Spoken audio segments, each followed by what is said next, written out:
സംസ്ഥാനത്ത് ആശങ്കയേറുന്നു. രണ്ടുപേരുടെ മരണം കൂടി അമീബിക് മസ്തിഷ്ക ജ്വരം മൂലം ഇന്ന് സ്ഥിരീകരണമുണ്ടായിരിക്കുകയാണ്. തിരുവനന്തപുരം, കൊല്ലം സ്വദേശികളുടെ മരണത്തിലാണ് സ്ഥിരീകരണം വന്നത്. ഇതോടെ അമീബിക് മസ്തിഷ്ക ജ്വരം ബാധിച്ച് ഈ വർഷം മരിച്ചവരുടെ എണ്ണം 19 രാഹുൽ ജയ്നാഥ് വിശദ വിവരങ്ങൾ നൽകും നമുക്കായി. Rahul, good morning. അമീബിക് മസ്തിഷ്ക ജ്വരത്തിന്റെ കാര്യത്തിൽ ഇത് വായുവിലൂടെയാണോ വെള്ളത്തിലൂടെയാണോ പകരുന്നത് തുടങ്ങിയ കാര്യങ്ങളിൽ പോലും ഒരു വ്യക്തത ഈ നിമിഷം വരെയും വന്നിട്ടില്ല. ആശങ്കയേറുകയാണ്. എപ്പോഴും പറയുന്ന ഒരു വാചകമുണ്ട്, അതിപ്പോൾ പറയുമ്പോൾ ചെറിയ തമാശയായിട്ടൊക്കെ നമുക്ക് തോന്നും, ആശങ്ക വേണ്ട, ജാഗ്രത മതിയെന്ന്. എന്താണ് വിവരങ്ങൾ രാഹുൽ?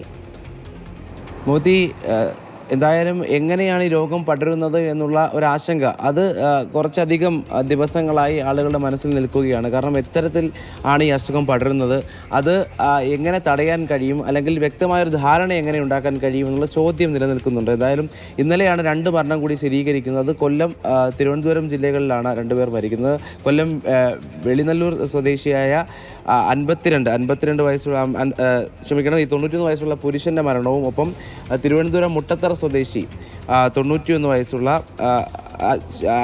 52 വയസ്സുള്ള സ്ത്രീയുടെ മരണവുമാണ്. അതായത് 2 മരണങ്ങൾ ഈ തെക്കൻ കേരളത്തിൽ റിപ്പോർട്ട് ചെയ്യുന്നുള്ളത് തന്നെയാണ്. ഈ വടക്കൻ കേരളത്തിൽ എന്തായാലും ഈ കേസുകൾ, മലബാർ മേഖലയിൽ കേസുകൾ കൂടുതലായിരുന്നു. തെക്കൻ കേരളത്തിലൂടെ ആശങ്കയായി വരുന്നു എന്നുള്ളത്. 2 പേർ ഇപ്പോൾ നിലവിൽ തിരുവനന്തപുരം മെഡിക്കൽ കോളേജ് ആശുപത്രിയിൽ ചികിത്സയിലുമുണ്ട്.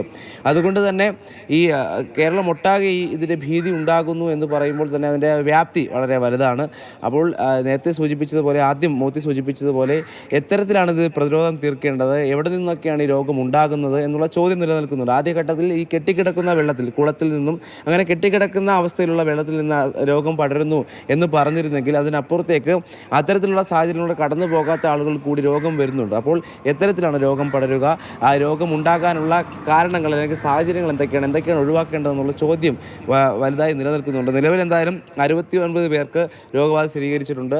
ഈ മാസം മാത്രം 22 പേർക്കാണ് രോഗം സ്ഥിരീകരിച്ചിരിക്കുന്നത്. നിലവിൽ ഞാൻ സൂചിപ്പിച്ചതുപോലെ മെഡിക്കൽ കോളേജ് ആശുപത്രിയിൽ 2 പേർ ചികിത്സയിലാണ്. അതുകൊണ്ട് നേരത്തെ സൂചിപ്പിച്ചതുപോലെ ഇത്തരത്തിലുള്ള സാഹചര്യങ്ങൾ തിരിച്ചറിഞ്ഞുകൊണ്ട് വലിയ മുൻകരുതലാണ് ജനങ്ങൾ എടുക്കേണ്ടത്. മോദി.